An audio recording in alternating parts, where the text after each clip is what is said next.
Hola, hola, buenos días para mí, quizá buenas tardes para ustedes, ¿cómo están? Feliz día, espero que hoy estén teniendo un día súper, súper relajado. Muchísimas gracias por las personas que ya están conectadas, muchas, muchas gracias. Y bueno, pues yo estoy muy contenta porque pues de una manera u otra, como ya saben y los que han hecho favor de seguirme continuamente, pues siempre trato en la medida que sea posible de traer gente que tenga mucha experiencia en diversos temas que están relacionados de una manera u otra con la mayor parte de mi contenido, que esto es, por ejemplo, los papeles que a veces leo de una demanda en California, etcétera. Entonces, dentro de todos estos conceptos, como dije, ya he tenido especialistas que nos han hablado de la trata de personas, de lo que es la esclavitud, y a manera de aprendizaje y el propósito primordial de mi canal es siempre traer información para que sigamos todos juntos aprendiendo sobre muchas cosas, entendiendo conceptos básicos, a lo mejor no tan básicos, qué es lo que está pasando en el mundo, qué cosas a veces suceden por ahí que no tenemos ni idea. Y una de ellas es hablar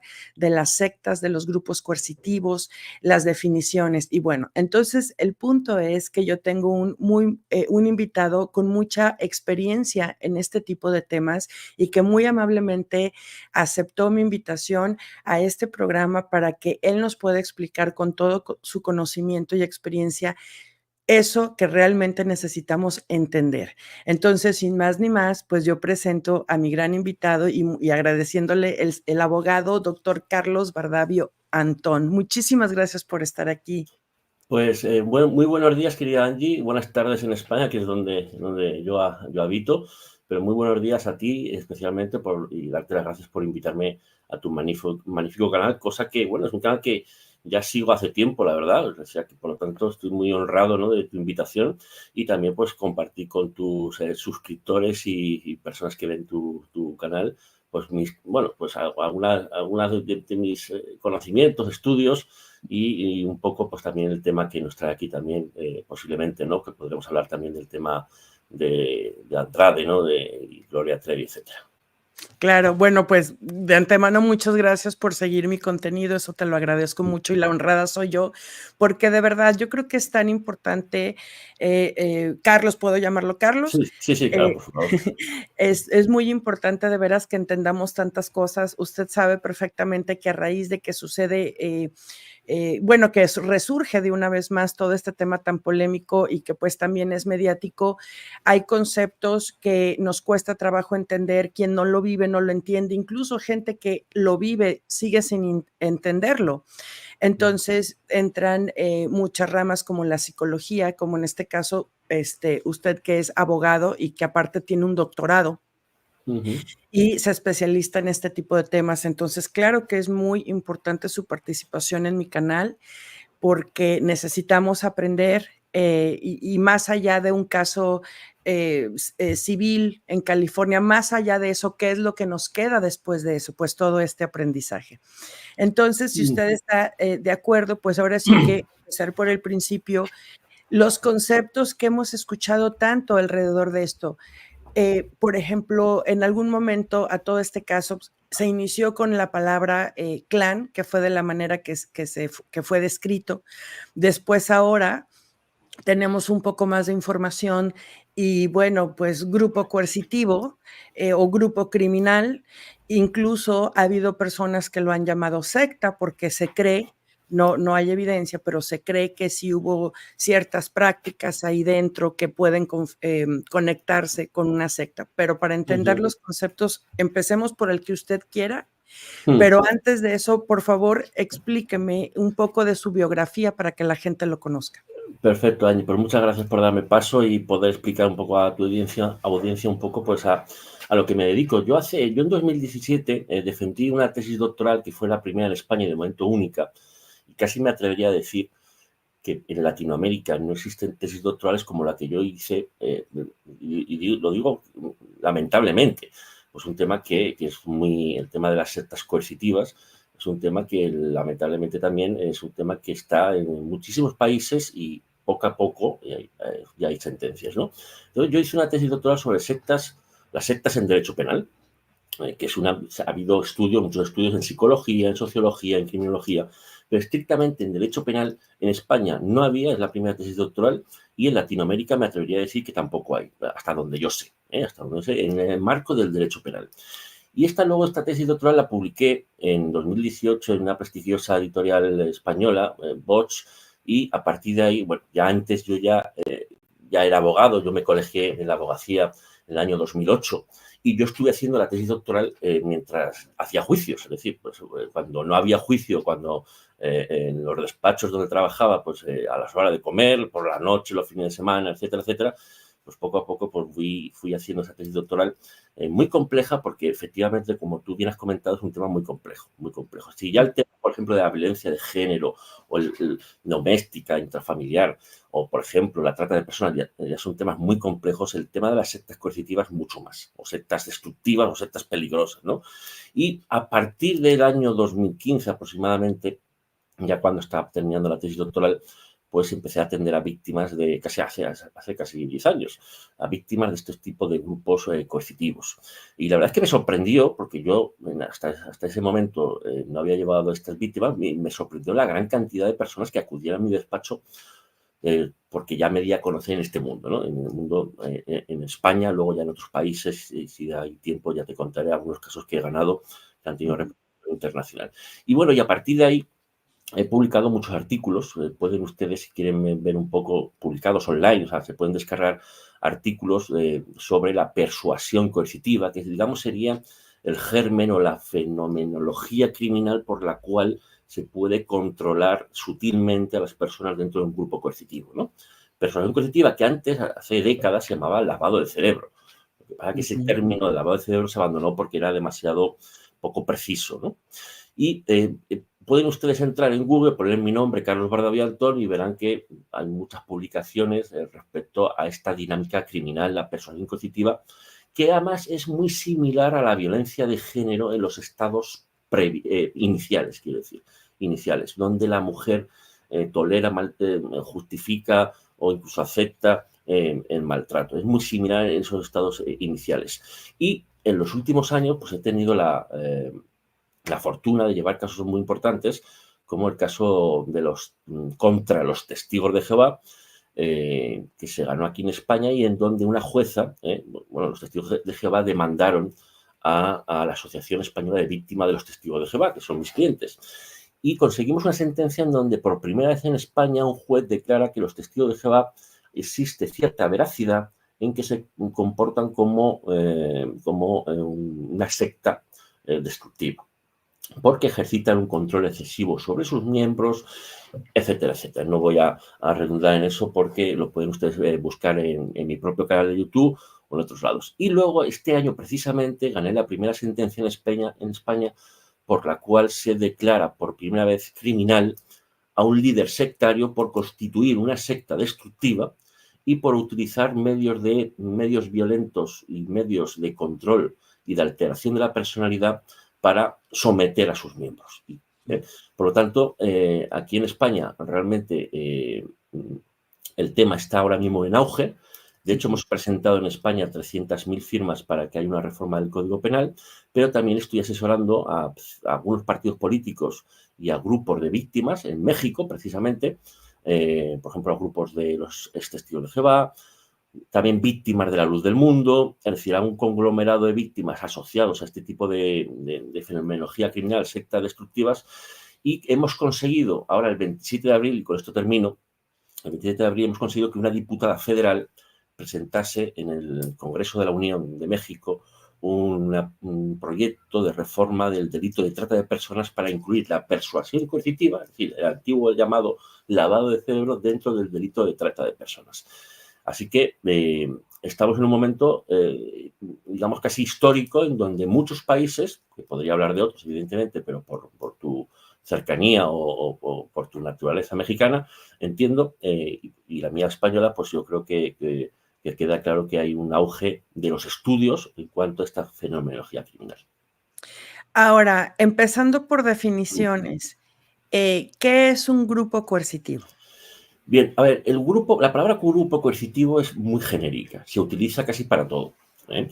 Puede haber grupos u organizaciones. La diferencia entre grupo y organización es que la organización tiene visos de permanencia y el grupo para un fin delictivo concreto. Bueno, eso es una definición muy técnica, pero yo creo que se ha entendido, ¿no? Y tanto la frase grupo coercitivo como organización coercitiva es un concepto demasiado genérico que se utiliza un poco para todo, como acabo de decir. Es decir, hay grupos coercitivos u organizaciones coercitivas en los delitos de trata de personas, en los delitos de narcotráfico cuando se utilizan a menores de edad para todo tipo de quehaceres, en todo tipo de criminalidad, también terrorista, es decir, se utiliza cuando algún miembro está digamos, coaccionado, de alguna manera se utilizan estos términos. Entonces, cuando nos vamos a la problemática de las sectas coercitivas, podríamos decir que secta coercitiva es la especie o la especialidad dentro de un grupo coercitivo, ¿de acuerdo?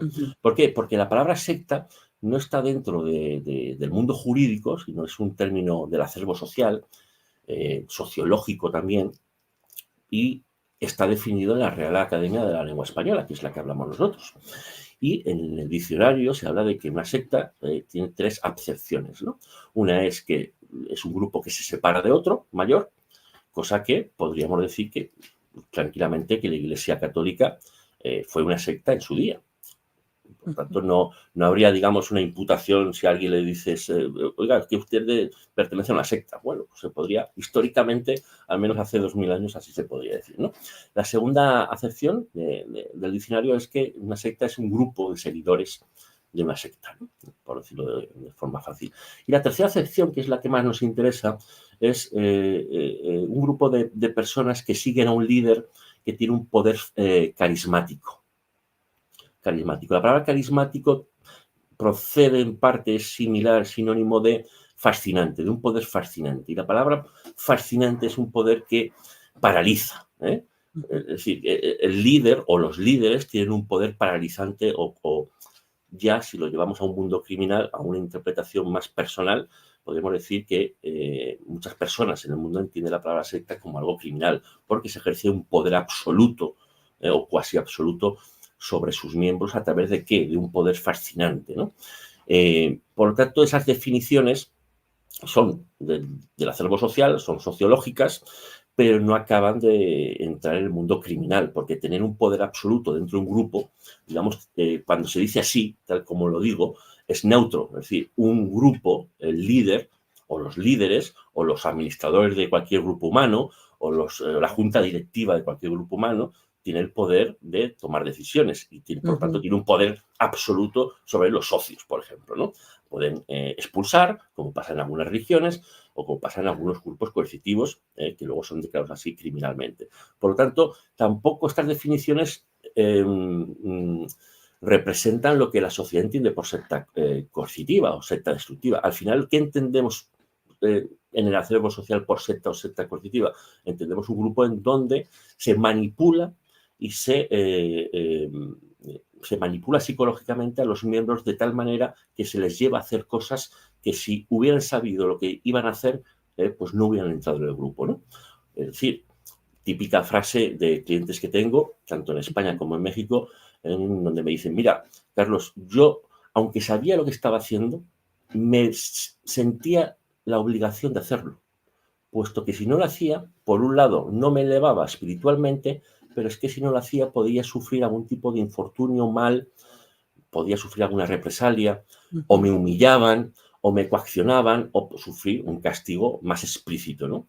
Entonces, ahí es lo que nos interesa, es decir, analizar esos grupos, o por lo menos es lo que yo hago en mi tesis doctoral, analizar esos grupos, esos casos, esas sentencias, en donde se ejerce una persuasión sutil que lleva al sujeto a hacer cosas que si hubiera sabido que en dónde se estaba metiendo, digamos una especie de consentimiento desinformado, no hubiera entrado en el grupo.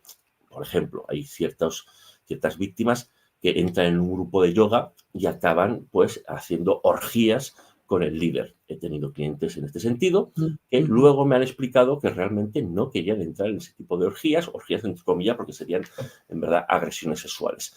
Por lo tanto, por poner otro ejemplo, cuando en algunos casos, algunas sentencias en España y también en otros países hablan de la manipulación a menores a través de una autoridad espiritual, por ejemplo, hay una sentencia muy famosa en España que se llama la sentencia de los miguelianos, en donde un tal Miguel se hacía pasar, bueno, convenció a las mujeres miembros de este grupo religioso de que él era la reencarnación de San Miguel Arcángel. Y las menores de edad se las convenció de que el acto sexual no era tal, sino que realmente estaban realizando un acto divino con San Miguel Arcángel. Bien, esta forma, que es a donde quería ir, esta forma de persuadir, de convencer, en este caso un menor, que es más fácil, evidentemente, de que una relación sexual no es tal, o mejor dicho, que una agresión sexual no es tal, sino que es una relación divina, ese cambio de mentalidad, en este caso de las menores de edad, es lo que en este caso se analizó como una forma de persuasión coercitiva, ¿no? Una forma de abuso de superioridad moral, en este caso, por el cual las menores no veían la relación sexual, sino la relación divina. Y gustosamente, que esto es lo importante, gustosamente, positivamente, accedían con alegría a las relaciones sexuales desde los 12 años. Desde los 12 años. Bien, esto mismo que acabo de comentar pasa también en la mayoría de edad. Es decir, se puede manipular y persuadir coercitivamente a mayores de edad para realizar ciertos actos que no conocen, digamos, la trascendencia de su conducta, ¿no? Por decirlo de alguna manera. Yo, ahorita que estaba usted dando esa explicación, a mí me gusta leer mucho sobre historia y se me vino a la mente, puedo estar equivocada, por ejemplo, la historia del Holocausto, donde el líder alemán, por medio de su filosofía antisemita y discriminatoria definitivamente y muchos conceptos que ahora conocemos, pues él infundaba toda esa filosofía e ideología en los alemanes, en lo que eran parte de la SS, al grado de que claro que ellos ya estaban convencidos que los judíos eran sus enemigos y no obstante con eso, de que, bueno, así hicieron cosas atroces, sino que entre ellos mismos, si a alguien medio se le salía del redil, por así llamarlo, aunque el líder no estuviera presente, pero era ya tanta la manipulación que los mismos soldados o entre ellos mismos, el que se saliera un poquito de la dirección de su líder, definitivamente eran los que los atacaban. Entonces, ese poder del líder es tan fuerte que hasta los mismos miembros, pues, continúan, ¿no? Fomentando esa... Totalmente de acuerdo. De hecho, yo hablo de lo que tú mismo dices en mi tesis doctoral como un ejemplo de persuasión coercitiva, o como digo en la tesis doctoral o en otros artículos científicos, hablo de que el nacionalsocialismo fue la primera secta moderna, ¿no? La primera secta moderna, ¿no? Porque convenció, y utilizo un ejemplo, no solo lo utilizo yo, sino muchos mejores, digamos, catedráticos dentro del derecho penal internacional, y en concreto alemán, como bueno, un autor que se llama Gunther Jacobs, que es un referente dentro del derecho penal europeo y latinoamericano, y él ponía el ejemplo de la juventud hitleriana, es decir, esa juventud, esos niños que desde la minoría de edad, desde temprana edad, fueron adoctrinados en un sistema amoral, ¿no? Es decir, como tú bien has definido, en el odio a los judíos, en el odio a los gitanos, en el odio a los homosexuales, y por lo tanto fueron instrumentalizados es decir, habría que analizar cada caso, ¿no? Pero estamos hablando de una generalidad, ¿no?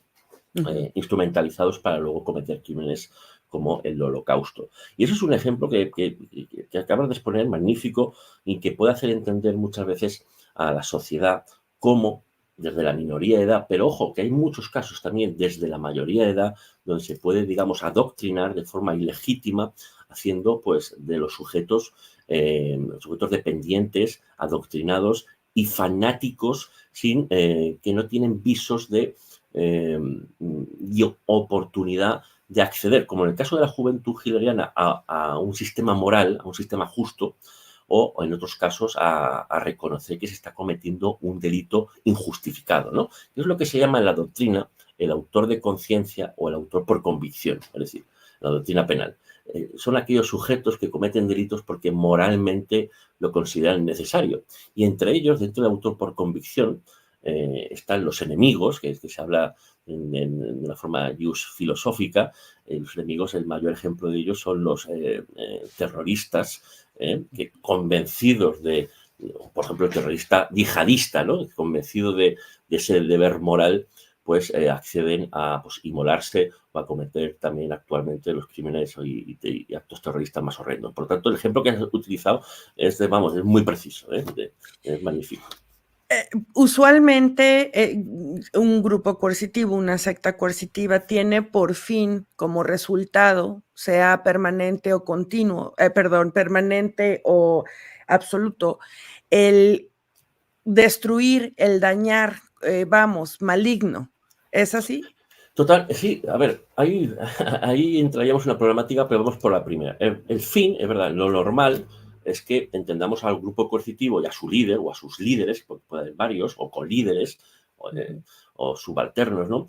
Que tienen un fin delictivo, ¿vale? Esta es digamos, la premisa o el estudio, digamos, inicial, ¿no? A partir de ahí, a través de la destrucción de la personalidad de las víctimas, de los miembros que están por debajo de esa, en principio, pirámide, se pueden cometer otros delitos. Es decir, cuando tú tienes dominada a una persona, la tienes bajo una dependencia absoluta o casi absoluta, tú puedes hacer ya con ella lo que quieras. O sea, puedes agredirla sexualmente, le puedes quitar todo su dinero, la puedes utilizar de esclava continuamente para trata de personas, con explotación sexual, con servidumbre, la puedes utilizar luego como objeto, ¿no? Como cosa para humillarla, para destrozarla, porque eso para ciertos líderes sectarios que tienen ciertos rasgos narcisistas y psicopáticos, no siempre psicopáticos, es un placer, es decir, el placer de hacer daño, ¿no? El placer de daño y el placer de tener poder en una persona, eso es algo que no acabamos de entender los que no nos gusta ejercer ese poder o no queremos o no comprendemos ese poder ni queremos acceder a tener ese poder, ¿no? Pero los que lo ejercen, que es algo progresivo, uno no se levanta por la mañana y dice soy líder sectario, uno se va haciendo, ¿no? Se va haciendo progresivamente. Y en ese hacer progresivo también hay una parte de la doctrina entre la que yo me encuentro que hablamos también de que a lo mejor inicialmente, esto aún está por trabajarse dentro de los estudios científicos, de que el líder sectario, como se va haciendo, actúa inicialmente imprudentemente. Es decir, voy a poner un ejemplo. En el caso que gané aquí en España, el primero en 30 años, a un líder sectario por constituir una secta destructiva, él luego en la televisión, una vez ya quedó condenado, esto lo cuento mucho en las entrevistas porque me parece muy, entre comillas, gracioso, pero ejemplifica muy bien lo que, cómo se autopercibe un líder sectario, pero también cómo existe esa progresividad, ¿no? Y él dijo en una entrevista, bueno, yo sabía que tenía poder, pero no sabía que tenía tanto poder. Sabía que tenía poder porque era el líder, era un falso lama, que decía que era un lama del Tíbet y no tenía ningún título, ni había estado ahí apenas. Pero en esa entrevista dice, bueno, es que yo sabía que tenía poder, pero no tanto. Claro, ese no tanto es clave. ¿Por qué? Porque en ciertas situaciones, cuando tienes a todo el mundo donando dinero, entre comillas, o bajo un dominio sexual, o bajo una servidumbre, hay algunas legislaciones, y me voy a referir al Estatuto de Roma, que es el Código Penal Internacional, en donde a los comandantes, a los capitanes, es decir, a los directores, etcétera, etcétera, se les obliga a saber lo que hacen los miembros de su ejército, ¿no? Y hay un apartado que se responsabiliza a los comandantes, etcétera, etcétera,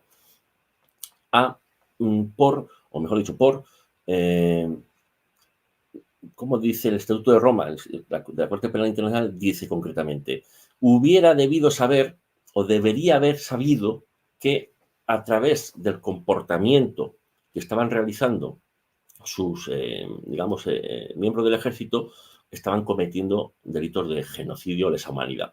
Y luego hay un artículo también en la ley de Reino Unido, dentro de la violencia de género, que es muy interesante y se parece mucho a este del Estatuto de Roma, de la Corte Penal Internacional, y es que se responsabiliza al maltratador no por lo que sabía que su comportamiento iba a dar lugar a un dominio o lo que llaman en Inglaterra un control, una violencia de control o coercive control, ¿no? Control coercitivo, sino basta con que hubiera debido saber que con su comportamiento iba a controlar a la víctima, en este caso a la mujer.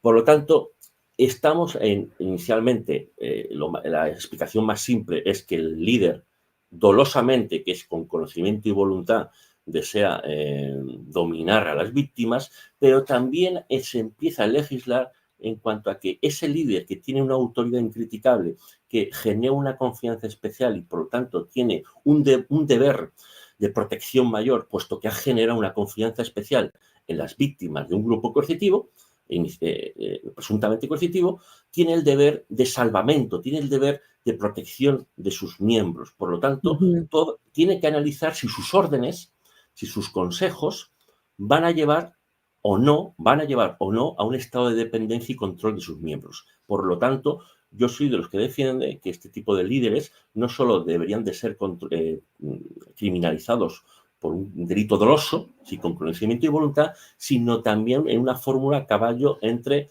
el dolo eventual, que, perdona que sea un poco técnico aquí, es decir, que se haya representado que con su comportamiento iba a hacer un control sobre las víctimas, que es un caso en el que a lo mejor se podría plantear inicialmente, habría que estudiarlo, ¿no? Inicialmente en el caso clan secta, Sergio Andrade, Gloria Trevi, etcétera, etcétera, en esos estados iniciales es posible que pudiéramos encontrar, digamos, alguna reminiscencia, es decir, que el autor, vamos a decir así, por ejemplo, presuntamente siempre, Sergio Andrade, tenía que haberse representado que con su autoridad, con sus órdenes, digo inicialmente porque luego hay fórmulas explícitas de evidencia, ¿no? Inicialmente, con su comportamiento, estaba generando una dosis de control o de dependencia en sus iniciales víctimas, ¿no? En sus primeras víctimas. Eso habría que analizarlo. Por ejemplo, ahorita dijo algo muy interesante. Hay muchísimas figuras públicas que por su raciocinio, por su educación, por su impacto pues en la gente, ¿no?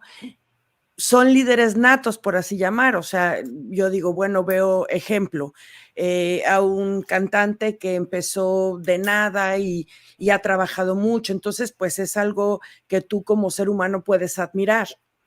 Y eso podríamos decir, bueno, es una persona encantadora, es una persona que se ha ganado el cariño de la gente, es una persona que por sus frutos ha ganado la admiración de muchos. Y ahí no estamos llegando en esos conceptos exactos ya de criminalidad, pero si esa persona se sabe de que, bueno, el mundo me quiere, el mundo me admira, y ya entonces, con ese conocimiento previo, tiene un acto obviamente maligno, un acto criminal de, entonces voy a pedir que estas personas hagan esto malo por mí o voy a abusar íntimamente de estas personas. Entonces ahí es cuando ya entramos en otro concepto. O sea, por el hecho de ser un líder nato que la gente admire o la gente respete, bueno, eso no entra de un tecnicismo, como usted lo dice, grupo coercitivo, secta coercitiva, sino hasta que ya en plena conciencia ejecuta actos sobre sus miembros. Ahora, al ejecutar estos actos, usted dijo también algo al principio muy interesante, es sutilmente, no llega este líder con una orden, sino poco a poco empieza, pues, coloquialmente hablando, pudiéramos decirse, a sembrar, ¿no? Hay semillitas y poquito a poco para entrar en este modo de captación de esas personas que ellas mismas lleguen a un punto que estén convencidas que cuando ya venga una orden o un acto criminal es lo que tienen que hacer. Pues totalmente de acuerdo, querida Angie. Fíjate que muchos criminales, por ejemplo, el estafador normalmente es un sujeto narcisista porque nunca piensa que se le vaya a atrapar, es decir, piensa que siempre tiene razón. Por eso los estafadores suelen caer porque rebajan sus defensas, porque piensan que están por encima de los demás, que son los más listos del mundo, ¿no? Y además el estafador, por hacer una analogía, normalmente cuenta con mucho carisma. El carisma, como decía antes en la definición del concepto de secta, del líder, tiene que ver con, con la fascinación, ¿no? Comunica o es capaz de fascinar a la gente, ¿no? Y eso evidentemente es neutro, es decir, fascinar o tener carisma es neutro. A lo mejor alguien que me está viendo ahora pensará que tengo carisma, o en tu caso también porque seguramente pues tienes muchos seguidores y pensarán que tienes carisma y eres fascinante, ¿no? Por decirlo de alguna manera, ¿no? Pero eso es neutro, ¿no? ¿Qué Sí, sucede? sí, Que hay sí. sujetos... Aclare, Claro. aclare, doctor, No, aclare. está claro que es neutro. De momento no somos criminales que sepamos, ¿no? Por lo tanto, ese carisma que tú pudieras tener o esa fascinación que generas en muchos de tus seguidores, pues evidentemente es neutro, inocuo y es totalmente legítimo. Pero ¿qué sucede? Que dentro de las personalidades criminales, el saberse que se tiene carisma y que generas fascinación, lleva a autosituarte muchas veces dentro de los grupos positivos en una autoridad. Muchas veces el sujeto lo que hace es falsear esa autoridad, pues, diciendo que ha escrito libros o que ha estado en el Tíbet, que es un lama, que es un gurú, que sana el cáncer, etcétera, etcétera, ¿no? O que tiene algún poder divino o sobrenatural, etcétera, etcétera. Y muchas veces con esa autoridad generas una confianza especial en los demás.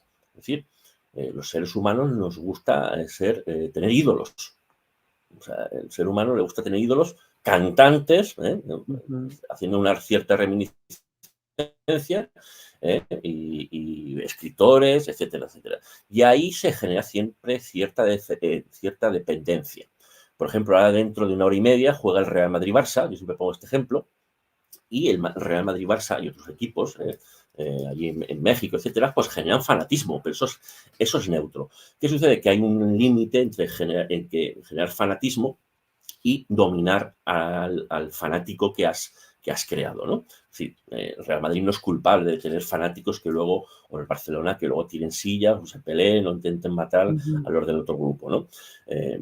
Porque la generación de fanatismo que hace el Real Madrid y Barcelona es lícita, y el sujeto se le presupone un principio de autorresponsabilidad y, por lo tanto, aunque sea fanático y no quiera ver una falta, no quiera ver un penalti, ¿de acuerdo? Pero no puede tirar una silla a un contrario, ¿no? Una silla, pues, o golpear.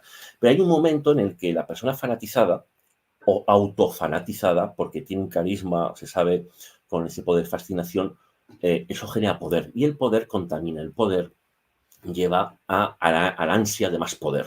Sí, ahí entramos ya en narcisismo, posiblemente en una psicopatía que, ojo, hay que decirlo, porque escucho en muchos canales de YouTube del tema clan o secta, como queráis llamarlo, Gloria Trevi y Sergio Andrade, de presuponer, y digo a Sergio Andrade como puedo decir otros casos, ¿no? De que tiene una personalidad psicopática. Yo no lo dudo, o sea, ni lo dudo ni no lo dejo de dudar, pero quiero explicar una cosa, es decir, había un doctor, un psiquiatra en España que explicó no hace mucho que los psicópatas tienen un lado positivo y un lado negativo. Es decir, el negativo es que no tienen escrúpulos para cometer delitos, pero si tú contratas a un abogado psicópata, y no me estoy refiriendo a mí, que no tenga escrúpulos en defender ya no digo a un violador o tal, sino defender lo mejor posible a su defendido, pues decía este doctor, este psiquiatra, muy reconocido en España, que, hombre, que él contrataría a un abogado psicópata, porque lo va a hacer mucho mejor que uno que tenga ciertos miedos o sea muy empático con la otra parte, ¿no? Por lo tanto, el concepto de psicopatía no es suficiente para explicar, en mi opinión, el caso Sergio Andrade, por decirlo de alguna manera. Hay un ejemplo que me gustaría comentarlo con usted, y de hecho es parte de la información que se entregó en la Corte de California. Estamos hablando de líderes, de gente que fascina, de gente que encanta, de gente que es admirada. Cuando hay un video donde precisamente la cantante, antes o después de su concierto, ella empieza a hablarle a su público, que es bastante, hay bastantes personas presentes, diciendo: es que me atacan, es que me quieren dañar, pero no solo me dañan a mí, también dañan a mis coristas, dañan a mis músicos, nos dañan a todos. Eso es un acto, por así decir, de un grupo coercitivo donde con lo que usted describe, abusando, porque para mí es abusar de esa fascinación o ese fanatismo, ya con este discurso se incita, a fomentar el odio a las personas que ella clama que la atacan. Dos, a jugar un rol, aunque sea por mínimo algunos minutos de victimismo, de decir es que ellas me hacen y pobre de mí, pero no solo pobre de mí, sino pobre de los demás que trabajan conmigo. Eso se podría considerar un acto dentro de las definiciones que nos está explicando.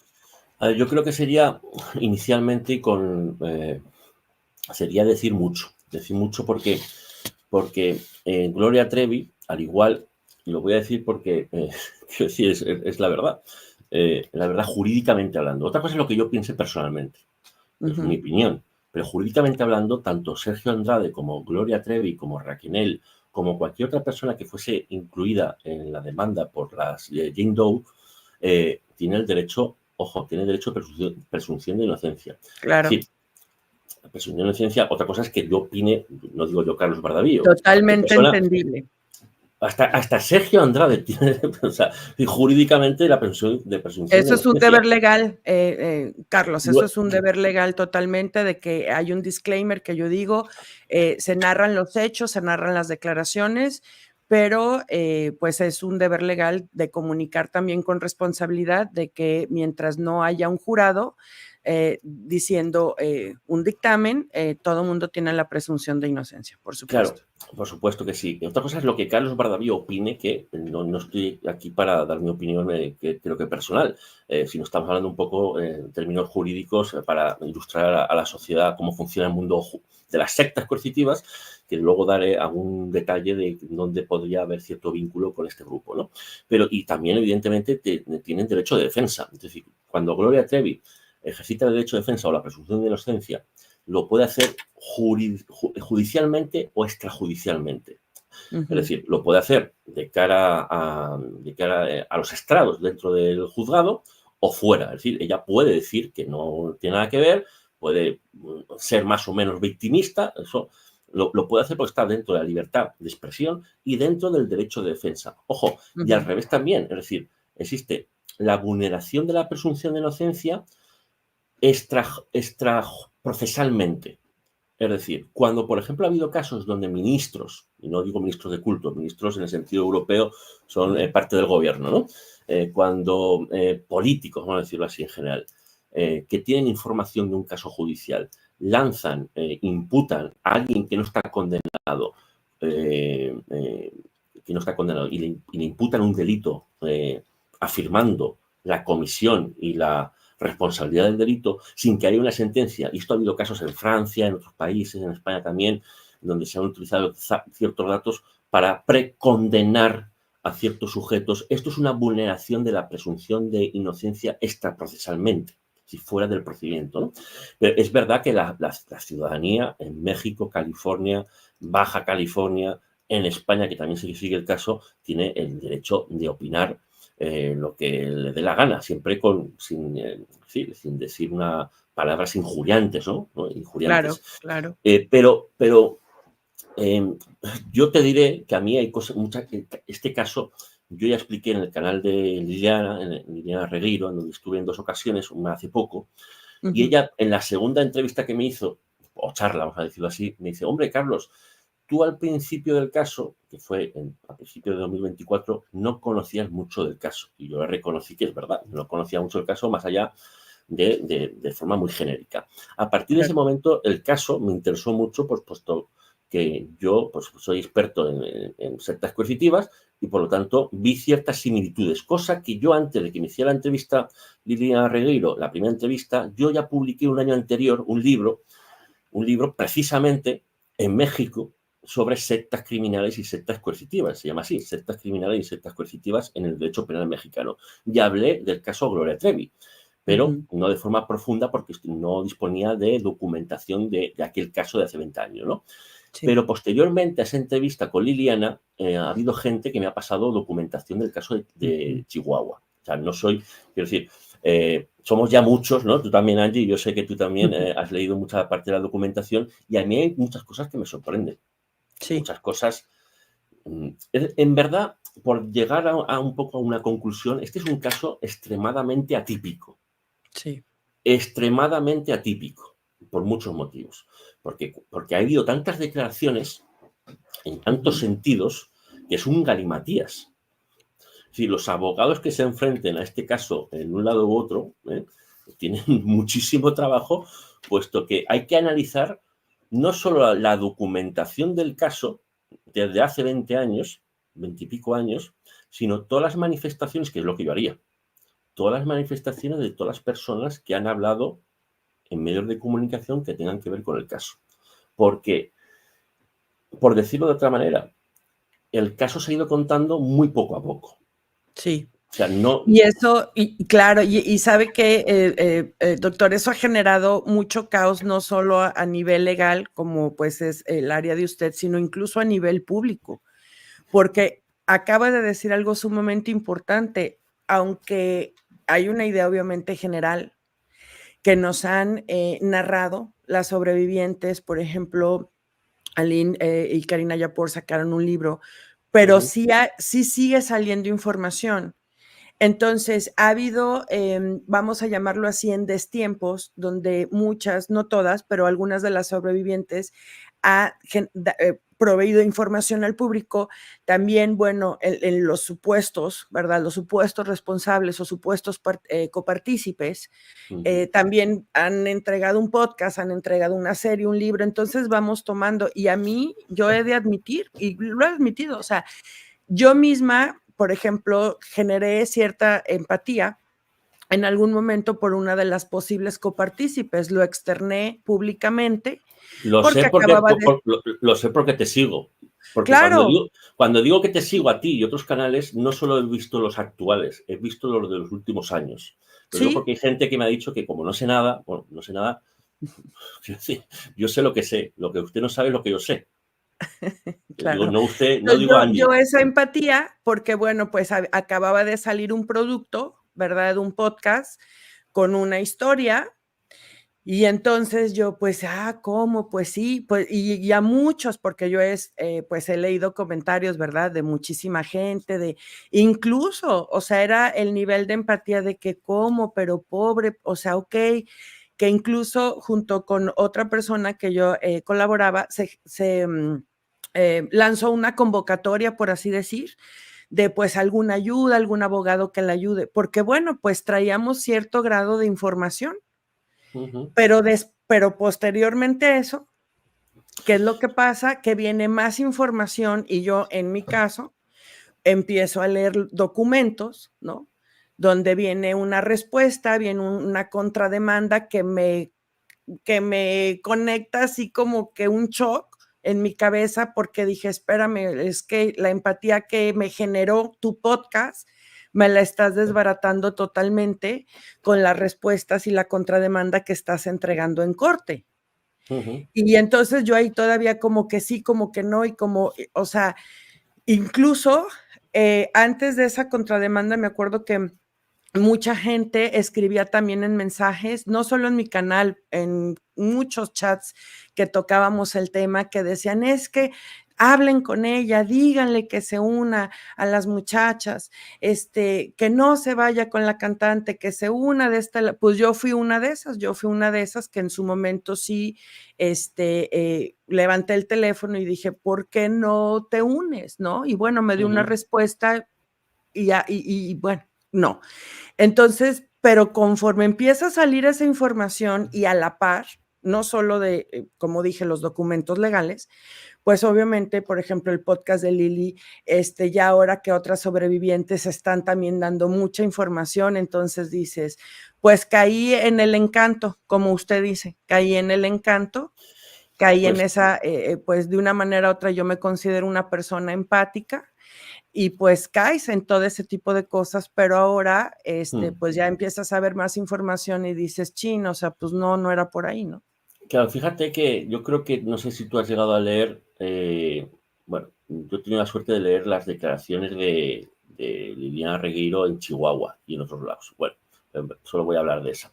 Y de lo que está contando su podcast o en su canal, a lo que dice en Chihuahua, está contando muy poco públicamente, muy poco, Sí. muy poco. O sea, es decir, de 1 a 100 está contando un 5% de lo que contó y de lo que dijo hace 20 y pico años. Entonces, claro, falta mucha información. Sí. Mucha información, ¿por qué? Porque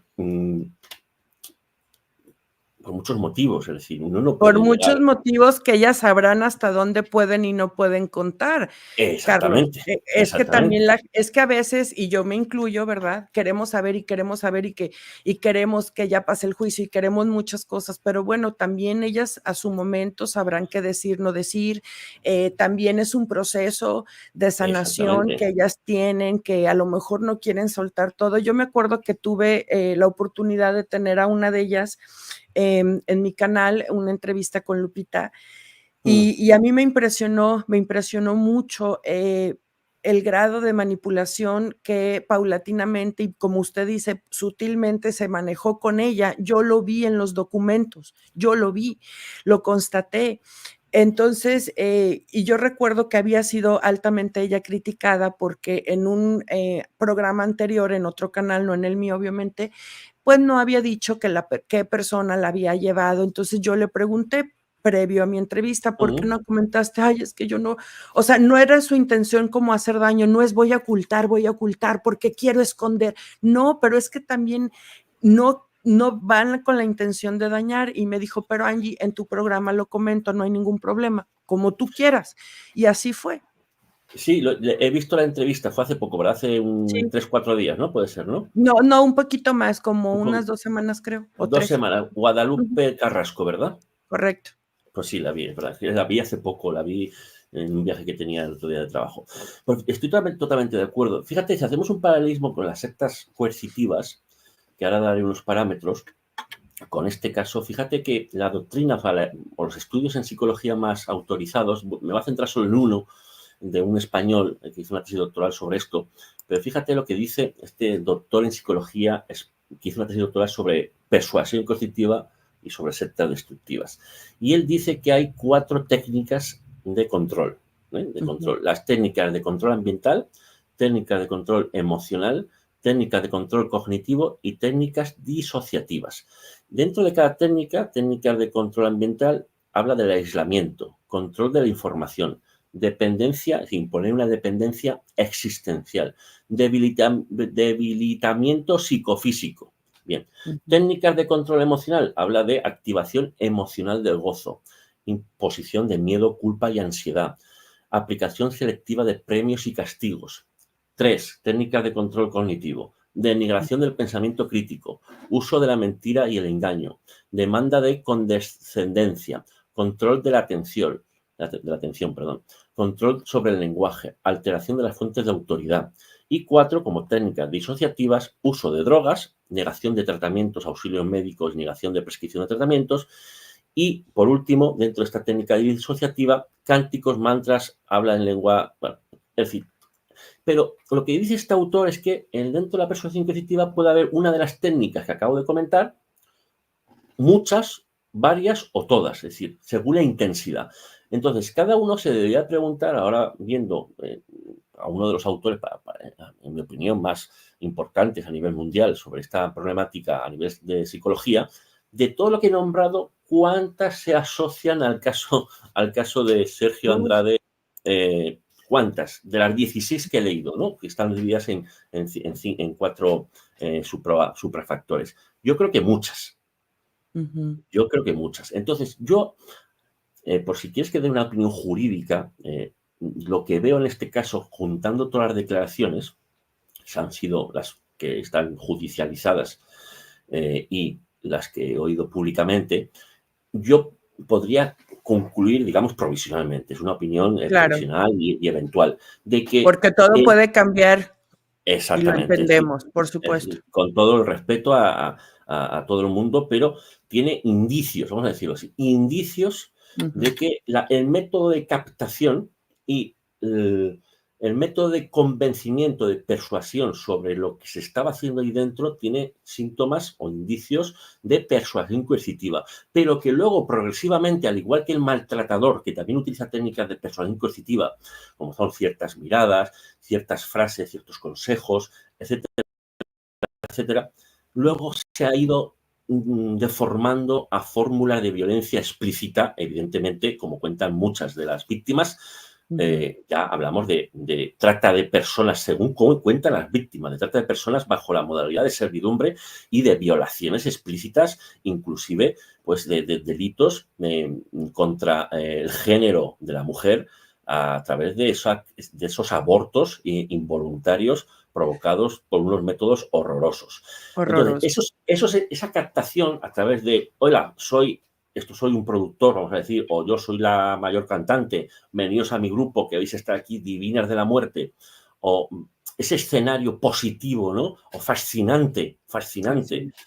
del grupo, rebaja las defensas de las víctimas.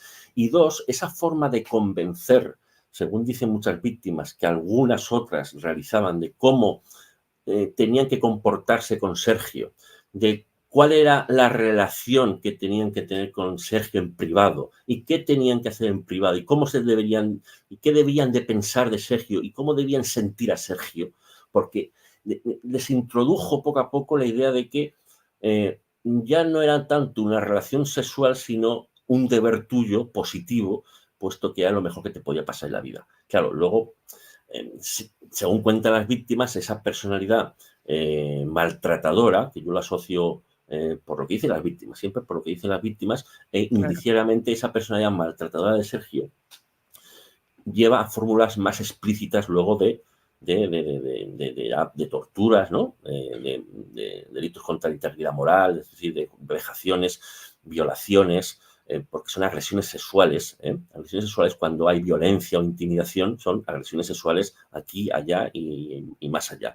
Por lo tanto, yo diría, para concluir, que cogiendo las declaraciones de las víctimas, estamos en una captación y en una persuasión inicial muy similar a los grupos coercitivos y luego cuando ya el autor se sabe conocedor del poder, utiliza fórmulas explícitas de violencia, Sí. que son las que son, no digo las más graves, porque dentro también de la violencia de género, los estudios más autorizados hablan de que en esa persuasión o violencia psicológica sutil, habitual, la mujer sufre más que con la violencia física. Claro, y se ejercían aparte, bueno, en ese grupo castigos tremendos, si no se ejecutaban las instrucciones como se les dictaba, se ejercía esa violencia, esos castigos. Entonces, yo creo que por lo menos de la información que yo tengo hasta el momento, que es la que todos tenemos, de que se actuó por iniciativa propia, no, actuó porque si no hago esto, o sea, es terrible el castigo y quizá posiblemente, como dicen igual las víctimas, las copartícipes, la diferencia es que si es actuar por agradar, por alabar, por complacer, a diferencia de un actuar por miedo, por temor a un castigo, por los latigazos que recibían. Entonces hay muchos factores que pueden definir de una persona a otra. Por eso es un caso tan complejo, porque tiene Sí. muchas aristas, muchas situaciones que combinan sintomatología de grupo coercitivo y de secta destructiva, luego de grupo de trata de personas individual, o sea, para uso personal, una servidumbre, porque no hay en principio, aunque se ha dicho algo de una explotación sexual para terceros, se ha dicho, he comentado para terceros, bueno, ahí no voy a entrar, pero a mí me llama mucho la atención cuando algunas personas, ya no sé, en los comentarios de tu canal, me imagino que también, o en otros canales, hablan de que las menores de edad eran unas aprovechadas, que lo que querían era quitarles el puesto a Gloria Trevi. A mí eso yo creo que incluso a mí me dolió, o sea, sí, me dolió como, no sé cómo decirlo, me dolió que dijeran eso. ¿Por qué? Porque no comprenden el movimiento Me Too, ¿no? Es decir, ese movimiento Me Too se inició por el abuso de poder de grandes productores en Estados Unidos, en donde hacían pasar a las mujeres por relaciones sexuales para ser contratadas o para no perder su puesto de trabajo.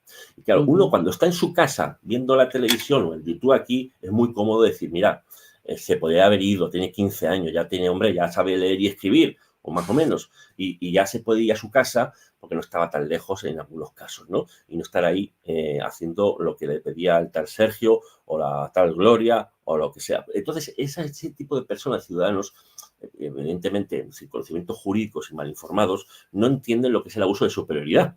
O sea, es que no tienen ni idea de lo que es el abuso de superioridad y cómo una autoridad, y máxime en grupos incriticables como podría ser Sergio, porque era un productor excepcional y el rey Midas, según se dice, todo lo que tocaba se hacía oro, pues hace que unas menores de edad no tengan capacidad de razonar o de autodefenderse, ¿no? Hasta el punto de que, se encuentran las propias víctimas, llega a un punto de muy similar a la violencia de género, de un síndrome de mujer maltratada, es decir, de un síndrome de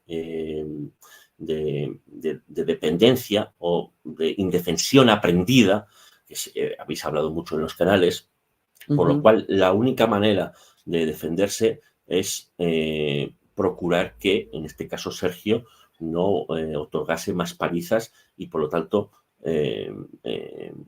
sufrir más agresiones sexuales. Claro. Pero que el razonamiento, esto es lo que quiero decir, el razonamiento o la capacidad de culpabilidad que tiene un menor de edad es mucho menor o nula comparado con la de un mayor de edad. Y entonces hay una cosa muy importante que hay que entender en este caso. Una cosa es ser adoctrinado durante la minoría de edad y luego pues, utilizado como objeto del delito, es decir, como objeto de las agresiones sexuales, de las palizas, etcétera, etcétera. Y bajo el caso hipotético que dicen las víctimas, y lo trato como caso hipotético porque no está probado, ¿de acuerdo? Correcto. De que existía coacción, violencia, intimidación concreta y actual durante la minoría de edad y durante la mayoría de edad. Así es. Pero, ojo, y es donde quiero poner el límite, cuando uno es mayor de edad, el Estado, el derecho penal le presupone ya total culpabilidad, porque los ciudadanos a partir de los 18 años, en España y en México, tenemos responsabilidad penal del mayor de edad. ¿De acuerdo? Es decir, estamos en total culpabilidad. El menor de edad tiene, cuando comete un delito, una menor pena, una pena distinta, mucho más rebajada, porque se le presupone una culpabilidad menor, ¿de acuerdo? Por su falta de madurez y de posibilidades de razonar lo que está realizando. Pero al mayor de edad se le presupone todo lo contrario, toda la responsabilidad de su comportamiento. Por lo tanto, lo que hay que analizar en este caso es, uno, ya no tanto los delitos cuando eran menores de edad, que eso es evidente que si son menores de edad, el consentimiento de la mujer menor de edad, que ese es el problema que hubo en México, porque el consentimiento en aquel momento en principio era ilícito. Porque se podía casar con la gente mayor de edad con menor de edad. Ese es un problema. Es decir, en España hubo una reforma del Código Penal que también es criticada para que los menores de edad no puedan prestar un consentimiento a relaciones sexuales. Y además, si hay una relación sexual, se presume que hay un abuso sexual o una agresión sexual, siendo menor de edad. Sobre todo por debajo de 14 años. Debajo de 14 años. Entonces, ¿a qué voy con esto? A que cuando se llega a la mayoría de edad,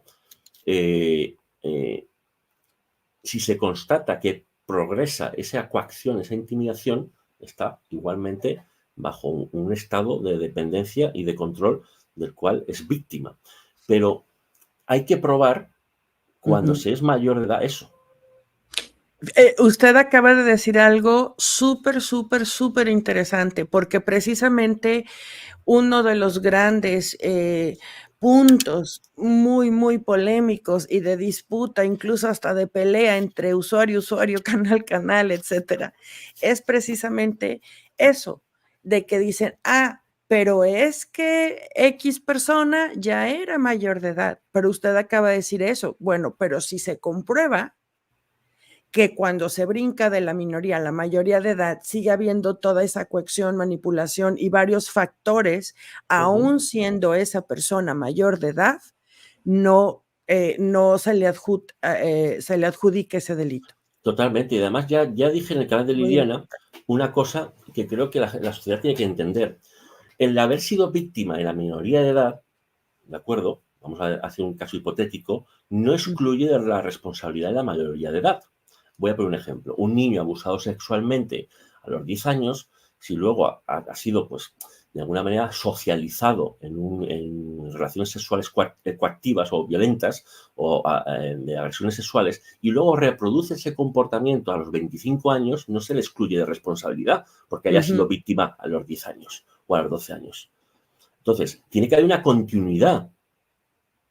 Claro. Entonces, claro, la pregunta que se hace sobre Gloria Trevi y Raquel, la pregunta lícita es que primero ellas van a tener que probar que fueron víctimas siendo menores de edad. Quiero decir, ¿cómo van a probar eso? Pues no lo sé. Pero van a tener que probarlo. Pero es que lo más importante es que tienen que probar que fueron víctimas siendo mayores de edad. Y ojo, no es lo mismo tener 18 años, que eres mayor de edad, que tener 25, 26, 27, 28 o tener 40 y pico. Es decir, Claro. ¿por qué? Cuanto más mayor eres, el sentido común de los jueces, esto es para todo el mundo, porque todos somos seres humanos, porque los jueces aplican lo que se llama la sana crítica. Es decir, al final el juez valora libremente la prueba y al final es un ser humano que tiene que digamos, compensar o ver las pruebas, cuál tiene más peso, cuál es más creíble o cuál tiene más fuerza probatoria, que es lo que se llama la convicción de la prueba, ¿no?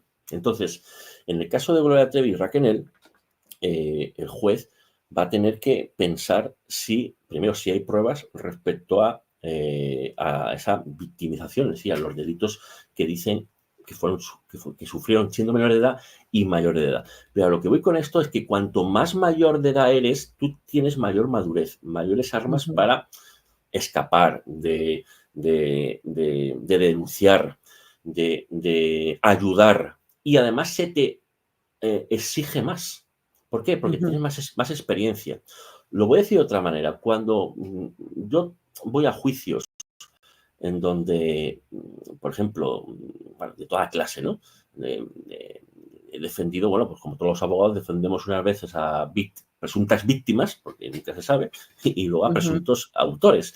Bien, pues cuando se le preguntan a algunos de mis clientes presuntos autores de un hecho criminal, por ejemplo, de delitos de blanqueo de capitales, es decir, ya pasar un dinero de una cuenta a otra, porque reciben un dinero y luego la pasan a otra para desviarlo a otra parte, se les pregunta, ¿usted en qué trabaja? ¿Usted qué formación tiene? ¿Usted qué edad tiene? ¿Por qué? Porque la edad presupone mayor experiencia. Los estudios presuponen mayor libertad y mayor conocimiento. Es decir, entonces, no es lo mismo tener 25, 26, 27 años que tener 18 o tener 17. ¿Por qué? Porque hay una progresividad en la madurez y en la exigibilidad, es decir, en lo que la sociedad te exige que deberías de hacer. Y esa es un impasse, un punto clave en este caso. Y obviamente entre uno y otro, pues personas con cierto grado de educación, con una maestría, una licenciatura, un doctorado, cierto tipo de cosas, alguien que, bueno, pues no tenga a lo mejor ni siquiera la primaria, ¿no? Entonces es parte del deber civil lo que nos está usted explicando, que tenemos con la sociedad en caso de que tengamos que dar una respuesta hacia un tipo de proceso legal, ¿no? Ese grado de responsabilidad conforme años de edad y también, pues, ¿no? Pues el nivel, no quisiera decir intelectual, pero sí con cierta educación. Mira, voy a poner un ejemplo. En un caso español en donde había persuasión coercitiva de lavado de cerebro, para que la gente me entienda, un gurú pues abusaba sexualmente de unas menores de edad, pero las madres y tías de estas menores de edad, pues lo que ejercieron fue convencieron a las menores de edad de que tenían que hacerlo, que era mejor porque este era un gurú muy especial, etcétera, etcétera. Bueno, a lo que voy con esto es que la sentencia, esto es un ejemplo solo, hay muchas más sentencias y bueno, podríamos estar hablando días y días. Que es el caso Dharma Tradición. Si alguien lo quiere buscar en internet, lo podrá encontrar. Dharma Tradición y pasó en España. Se le condenó a esta madre y tía, creo que era madre y tía, de las menores de edad, pero se les atenuó la pena. ¿Por qué? Porque estaban bajo un dominio también de la voluntad por parte de este gurú, pero no se les eximió de responsabilidad. ¿De acuerdo? ¿Por qué? Porque Pero se les tomó como atenuante. un atenuante, exactamente. ¿Pero por qué? ¿A qué voy con esto? También hay que probar la intensidad de ese dominio o de esa coacción o de esa intimidación. Si esto lo trasladamos al caso de Gloria Trevi, Sergio Andrade, Raquel y las demás, por no dar un nombre demasiado específico, pasa lo mismo. Es decir, hay que acreditar el grado de intensidad. Vamos a poner, por ejemplo, que estaba sufriendo Gloria Trevi cuando tenía 27 años y se estaban produciendo los hechos que dicen las víctimas, el grado de intensidad de la coacción, de la intimidación o de la violencia que estuviera sufriendo en aquel momento. Porque no es lo mismo, vamos a poner otro ejemplo, si una madre sabe que su hija está siendo violada por el padre y alega que el padre lo que hacía era insultar a la madre, pues el insulto, que es un acto delictivo, el insulto no es suficientemente intenso para que la madre deje de cumplir su obligación de ir a denunciar ante las autoridades y para evitar las agresiones sexuales contra su hija perpetradas por el marido. Es decir, que hay que analizar la intensidad de esas coacciones, porque un insulto, bueno, pues un insulto, ¿vale? O vamos a decirlo de otra manera, una bofetada, un puñetazo es algo grave. Vamos a poner el supuesto de que este padre golpea a la madre un puñetazo, pero la pregunta que hay que hacerse, ¿un solo puñetazo es suficientemente intenso para que la madre incumpla su deber de garante de su hija o hijo e ir a denunciar a la Comisaría de Policía Nacional, Federal, etcétera, etcétera, para impedir las agresiones o abusos sexuales a su hija o hijo? Pues, en mi opinión, si yo fuera juez, no es suficiente. Entonces, analizando el caso, Gloria Trevi, Sergio Andrade, Raquel, etcétera, etcétera, hay que preguntarse eso. ¿Qué manifestaciones ha dicho Gloria Trevi que estaba sufriendo ella en aquel momento? ¿Me explico, no? Pues es que un día, bueno, al principio dijo que no, las culpaba a ellas, eso es entrevistas públicas.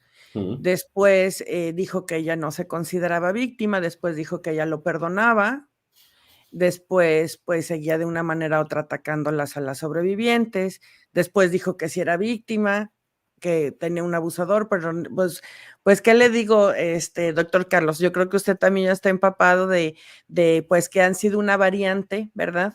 Claro, pero Respuestas y de conductas durante muchos años. Ahora claro, pues ya hay otra posición diferente en los papeles de California. claro, pero a lo que iba un poco, y cada vez sí estaba buscando tu asesoramiento, en el sentido de que hasta donde yo sé,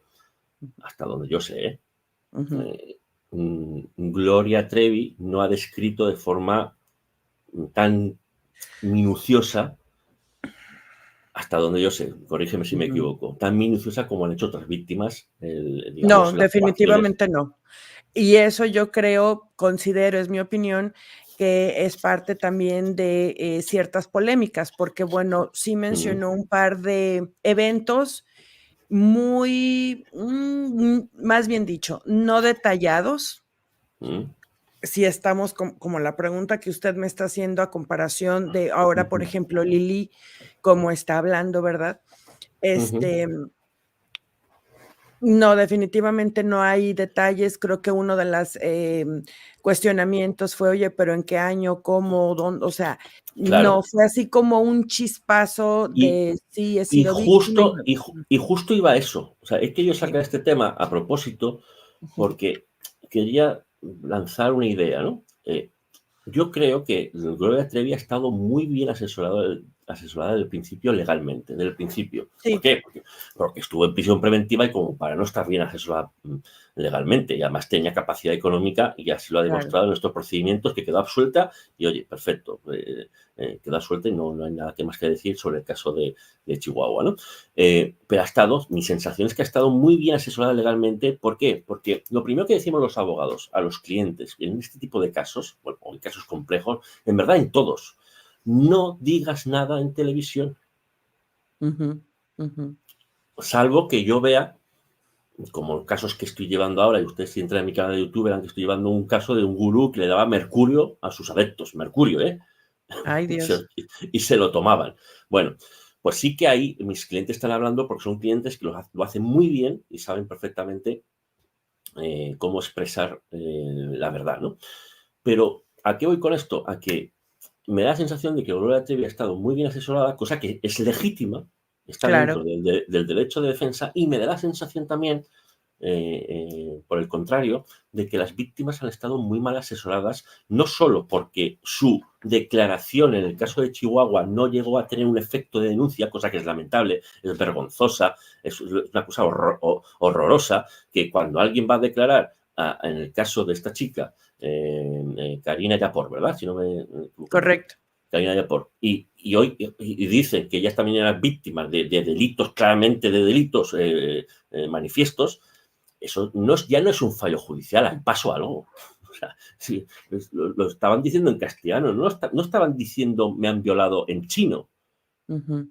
Entonces, ahí pasó algo que por eso yo entiendo que las víctimas vayan a la Comisión Interamericana de Derechos Humanos, porque es una vergüenza. Es una vergüenza. Exacto. Pero también digo, y no es un reproche a las víctimas, porque no se puede reprochar nunca nada a una víctima, de que estuvieron mal asesoradas, muy mal asesoradas. ¿Por qué? Pues porque si ves la diferencia entre cómo se han ido diciendo las cosas entre las víctimas de forma progresiva, agoteo, etcétera, etcétera, y luego Gloria Trevi calladita todo el día y Raquel también, salvo en estos últimos años, 2, 3 años, pues vuelvo a lo de antes. Los abogados lo que queremos es que, salvo que la víctima lo haga de 100, o sea, de 10, que no haga declaraciones. ¿Por qué? Porque cuanto uno más habla, más se le puede malinterpretar. Ujú.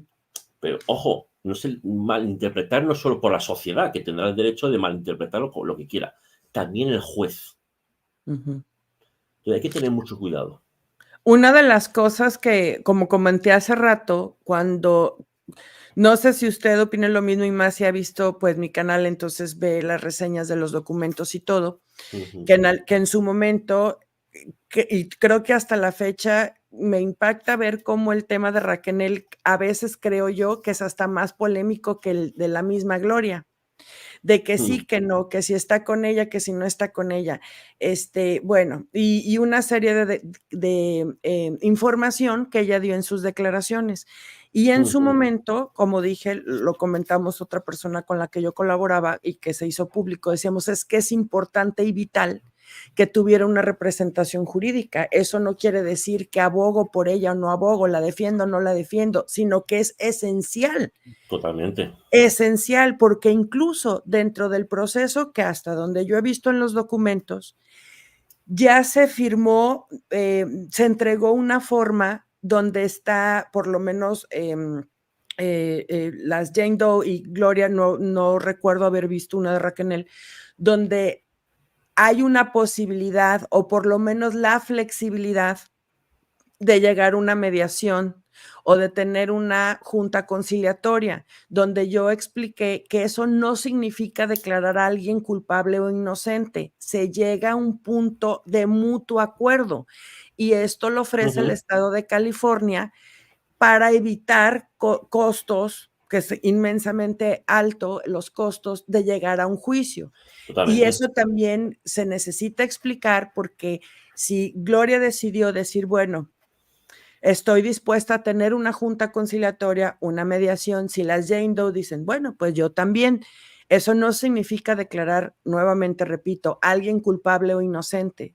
Es Cierto. que ya está esa disponibilidad y ellas, si es que llega a pasar eso, llegarán a un acuerdo donde ambas partes queden satisfechas. Entonces, por eso también yo en su momento dije, pues a alguien, un abogado, porque si Raquel entra en esa flexibilidad, ella con su caso de lo que está manejando también tiene esa oportunidad jurídica, que no significa que salga victoriosa o no, porque es la mediación y es el punto donde las partes quedan satisfechas equitativamente.